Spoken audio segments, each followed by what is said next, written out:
थोड़ी सरकार है जो संतों महापुरुषों की जयंती मनाती है। नीचे आईडी देखिए, भारतीय जनता पार्टी खाली एक राजनीतिक दल नहीं है, बल्कि सामाजिक संवेदनाओं से भरा हुआ हृदय रखने वाला एक ऐसा दल है जो समाज के हर वर्ग को साथ लेकर चलता है।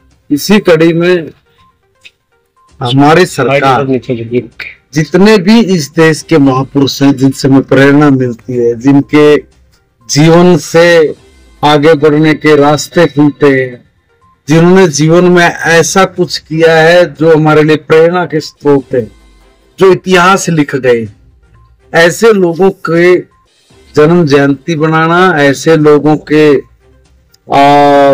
पद चिन्हों पे चल के उनका अनुसरण करके जीवन जीना और सरकार में और व्यक्तित्व में दोनों जगह पे उसकी झलक हो, ऐसा करने का प्रयास पहली बार इस देश में आदरणीय नरेंद्र मोदी जी की सरकार ने, भारतीय जनता पार्टी की सरकार ने किया है। अहिल्याबाई होलकर जी, जिन्होंने 300 साल पहले, जब यहाँ पर मुगलों का राज था, जब यहाँ पर हम लोगों की धार्मिक हानि हुई, जब अत्याचार अनाचार का दौर था, जब लूटपाट हत्या करते थे, जब मंदिरों को गिरा के हमारे सांस्कृतिक धरोहर को नष्ट किया जा रहा था, उस कालखंड में न्याय क्या है, उस कालखंड में सांस्कृतिक एकता को कैसे मेंटेन करके रखे, कैसे इस देश की आत्मा जो हमारे धरोहर जो केंद्र है इनमें बसती है, उनको जो उजाड़ने का काम किया था, उसका पुनर्गठन करना, पुनर्निर्माण करना, सड़क से लेके, पानी से लेके, बावड़ियों से लेके, स्कूल से लेके, कोई ऐसी चीज अछूती नहीं थी अहिल्याबाई के राज में जो आज उस वक्त को अगर हम लोग देखें तो आज भी प्रासंगिक ना हो। वो आज भी उतनी प्रासंगिक है जितनी उस काल में थी। इसलिए ऐसे महापुरुषों को याद करके हमें अपने जीवन में आगे बढ़ने की प्रेरणा मिलती है और समाज को अपने महापुरुषों से सीखने को मिलता है, आगे बढ़ने का साहस और हौसला मिलता है। और यही साहस, हौसला और यही सीख हमें दुनिया में अलग पहचान देती है। और इसी सीख, धरोहर और इन्हीं महापुरुषों के कारण हम लोग आने वाले कल को और सुंदर बनाएं।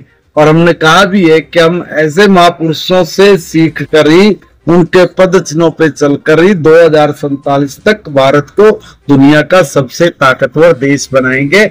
और मंत्री जी, इसमें हमारे बच्चे हैं, वो इस प्रकार की जन्म जयंतियों से बहुत कुछ सीख के आगे बढ़ते। मंत्री जी, कई टैब खराब पड़े हैं हरियाणा स्कूल में, और आज कई जगह प्रदर्शन भी किया है बच्चों ने, उसको लेकर क्या कहें? टैब ठीक नहीं है, उसको लेकर लगभग 5 लाख टैब खराब पड़े। खराब नहीं पड़े, इसने गलत जानता। एक चीज थी कि भाई जो टैब है आगे इन पे क्या किया जाए, बात ये थी। अभी इसके ऊपर हम लोग फैसला ले रहे हैं और खराब नहीं पड़े, बल्कि कुछ जगह पर बच्चे हैं और थोड़ा दूर से एडवांस होकर चल पड़ते हैं, तो उसमें उन्होंने, कुछ बच्चों ने लॉक वगैरह भी तोड़े थे। तो अब हम लोग कुछ ऐसा इंतजाम करने की प्लान कर रहे हैं कि जिसमें हमारे बच्चे जो एजुकेशन है उस तक वो सीमित रहे, कुछ जो गलत टेक्नोलॉजी का इस्तेमाल ना करके वो भटके ना, उसकी व्यवस्था करनी जरूरी है। इस पर थोड़ा सा एक पर स्टडी चल रही है, जल्दी इस पे काम पूरा कर। मंत्री, थ्रेट मिल रहे हैं लगातार कई जगह, पहले हाई कोर्ट को, कल भी आपने देखा होगा, सुना होगा, ठीक है, कई जगह से ऐसी मेल आ रही है उड़ाने की। देखिए, अब 2 तरह की बात है। एक तो ये कहा जा सकता है कि हमें सावधानी बरतनी चाहिए, और दूसरा ये कि कुछ अफवाहें भी हो सकती, मगर मेल आई है इसलिए इसको अफवाह मान के छोड़ना नहीं चाहिए।